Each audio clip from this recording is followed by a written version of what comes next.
Yes, you did read that correctly. Now, just hear me out for a second. I know it seems kind of crazy, but just take it back to the start of last year. You would have been laughed off the face of the internet, the face of the earth, for thinking Luka Doncic would be a top 5 MVP candidate in a league full of players including LeBron, Giannis, Steph, Dame, Jokic, all of those kind of great players. You would have been laughed at for thinking Luka could be a top 5 MVP candidate, and that's exactly what he was. Because what he did was make a huge jump in year 2. And am I comparing Luka to Zion? No, they're clearly different players.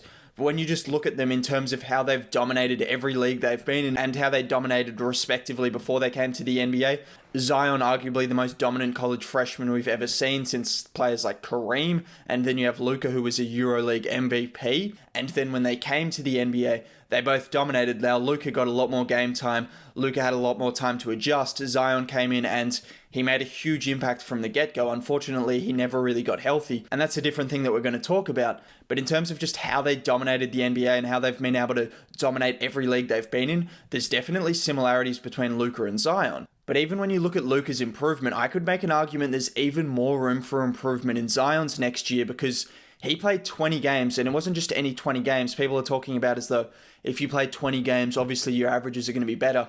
That's pretty false, because Zion didn't come in after being fully healthy all preseason, after getting training reps, after getting summer league reps, after getting practice league reps, after getting all these reps, and then come in to start the season at the same time as everyone else. No, he came in off an injury halfway through the season when everyone had adjusted to the league, when people were in full swing of things, and he was coming off an injury, a knee injury, and then he came in and dominated. That's more impressive than starting the league at the same time as everyone else after having a full string of health. That's why I think there's even more room for improvement. And ask anyone, I'm sure you'd rather take continuity and a healthy preseason over coming in halfway through the season. But if you wanted to make an actual educated guess at how Zion's season could have gone if he played the whole 82 games, let's look at what he did in those 20 games that he was healthy. And sure, it's a small sample size, but it's enough to go off, in my opinion. If he dominates this much at the college level, it's not a coincidence. He's this good. So just look at the 20 games or so he played. In 24 games, Zion scored under 20 points 5 times. Now, 2 of these games were games in which he played 15 minutes because of injuries, and another one was a game in which he played 20 minutes. So 3 of those 24 games in which he played, he was injured. Again, that is an issue, which we'll talk about. But that's 21 healthy games, and of 21 healthy games, 19 of those games he scored 20 or more points.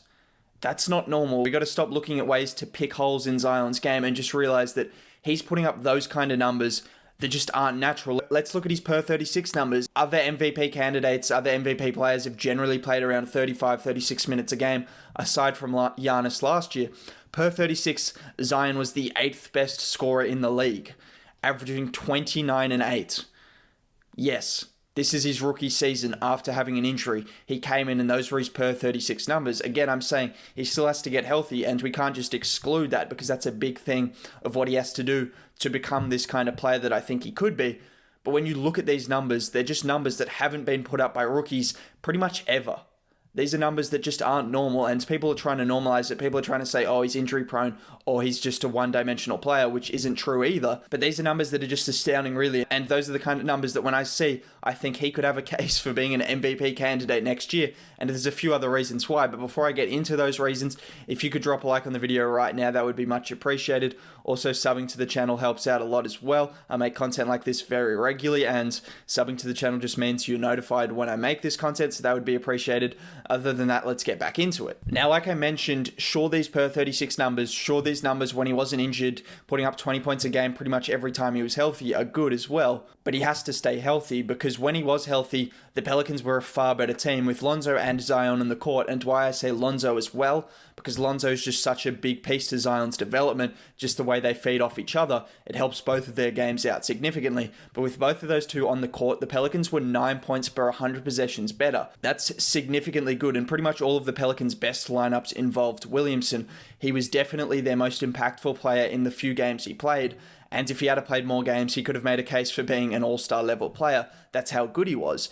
But when you talk about Lonzo and Zion, these are two players that feed off each other's game really well. Lonzo is one of the best passers in the league, and He recognizes Zion's off-ball movement, which is really good. He likes to spin off defenders. He likes to make little hook leads and come back at the ball. He knows the tricks to getting to the rim, to catching lobs.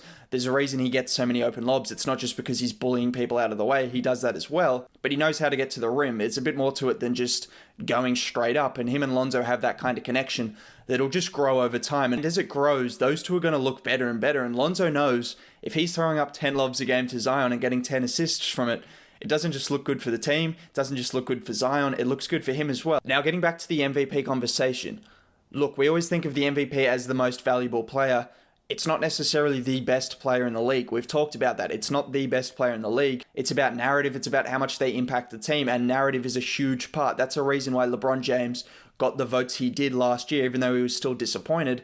At 35 years of age, the things he was doing was why voters voted for him. There was people who openly came out and said, look, I'm voting for LeBron because of his age. Like, that shouldn't happen, but that was the case. Obviously, LeBron's better than Giannis, and he had a better playoff series. Like I said, that doesn't really have anything to do with the MVP. It's all a regular season award, and it's about how much you impact your team during the regular season. And also, narrative plays a big part. And what better narrative than someone coming into his second year? When you look at the Pelicans roster, there's a difference between him and other players. The Pelicans were bad without him last year. They weren't great with him either. But if you look at this team next year, they've hired a new coach, but there's not going to be a ton of roster changes. And the main tangible difference between this roster this year and next year is going to be a healthy Zion. And if they make the playoffs, if they go on a run and make the playoffs and look a really good team, that's what everyone's going to point to. They're going to point to Zion's impact. That's the kind of thing that's going to help him in the MVP conversation. Look at other guys like Dame. Look at other guys like LeBron, AD, Giannis. These guys don't have the same kind of narratives. Now, they might be better players and they might have very similar seasons. But if Zion has a similar season and the Pelicans go from a bad team to a good team, and then he's in his second year, he's got all the hype around him, you best believe he's going to get votes for that. I'm not saying it's the way it should go, but that's definitely going to be a factor, and that's a factor into my reasoning thinking he could be an MVP. Now, this is obviously a long shot. I'm not talking about it as though he will be, because I'm not silly, but those could be the things that factor into him being an MVP. Now, a criticism with Zion, and a fair one, is his defense and his lack of defense. Now, in college, he was actually a solid defender. I don't really know what happened in the NBA. I think it's kind of got to do with injuries and those kind of concerns. But when you look at the past MVPs, are they going to value defense or offense? They're going to value offense. Now, if someone's great at both, like Giannis last year, they're going to take that. But if it's a split between someone who's great at defense and someone who's great at offense, it's always going to be offense 10 times out of 10. It's a reason AD didn't even get a finals MVP vote. Not one. He didn't get one finals MVP vote, and he was so good defensively. I'm not saying he should have won it, but he should have got at least a vote because of how good he was defensively. They don't really care about defense. That's the reality. And Zion's defense isn't going to matter as much in the MVP conversation unless he's an absolute sieve on defense and is just a complete liability that he has to stay off the floor. Other than that, I don't see it being a huge detriment to his conversation. But look, there's even more room for optimism about Zion next year. There's a new head coach, and heading into next year, Stan Van Gundy has talked about what he thinks he could see with Zion, and it's not just about him posting up and doing all his work inside like he did last year and like he can continue to do, but he's someone that he thinks can lead the break. He's someone that can play make. He's someone that'll probably get touches as a point guard type player because that's an underrated part of his game. He's a great passer. He's a playmaker. He can handle the ball. He can create shots in the half court. He's not just someone that needs to post up. He's not just a non-threat from beyond the arc from the perimeter because he's got a great handle. He's a solid passer. He does all these things well. Stan Van Gundy's going to experiment with a number of ways. It might include having him as a center, having 4 out, and having Zion play make and do all of these things. There's going to be things that didn't happen last year that happened this year that just lead to more responsibility, more production, and more room for growth, and that kind of growth leads to MVP conversation. Look, as I've said, don't take this as me thinking he's going to win the MVP. Obviously, that would be a silly thing to say because you've got so many players. This is a left field thing to say. People don't even think he's a top 50 player in the league, which is silly. He's obviously a top 40, top 30 player in the league. But I'm just looking at it from the narrative perspective. He's got that covered. He's got one of the best narratives of any potential candidate. In terms of the numbers he put up when he was healthy, those are as good as pretty much anyone in the league. And that was in his first year coming off an injury. In terms of having a new head coach, in terms of having players around him that can support him like Lonzo Ball, in terms of having players around him that are going to get better, like Nickeil Alexander-Walker, Jackson Hayes, Brandon Ingram, Lonzo Ball, Josh Hart, all of these players are going to get better. That's another thing that helps him. Everything on this Pelicans roster suggests they're going to be better. Whether they're going to be a playoff team as soon as next year is hard to tell, and they're going to need to be if he wants to win an MVP, because you're not winning an MVP on a losing team. That's obviously not going to happen.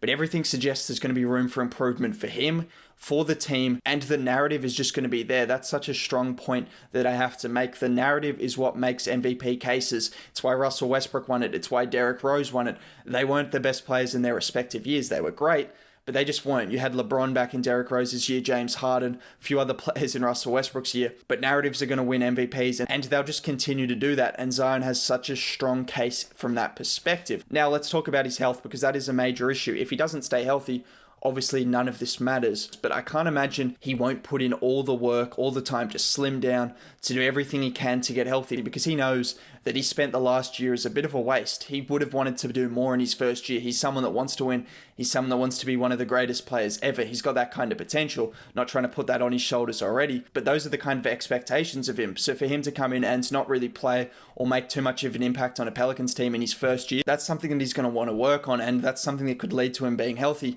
And a healthy season of Zion, at very least, is an all-star, and in my opinion, a very left field candidate for MVP for those reasons exactly. Let me know what you think in the comments. Don't just say, oh, Zion's overrated, all these things. Actually talk about why you think he could or could not be MVP, what you think about the reasoning behind that. Let me know. Other than that, I'll catch you next time. Bye. Have a good one.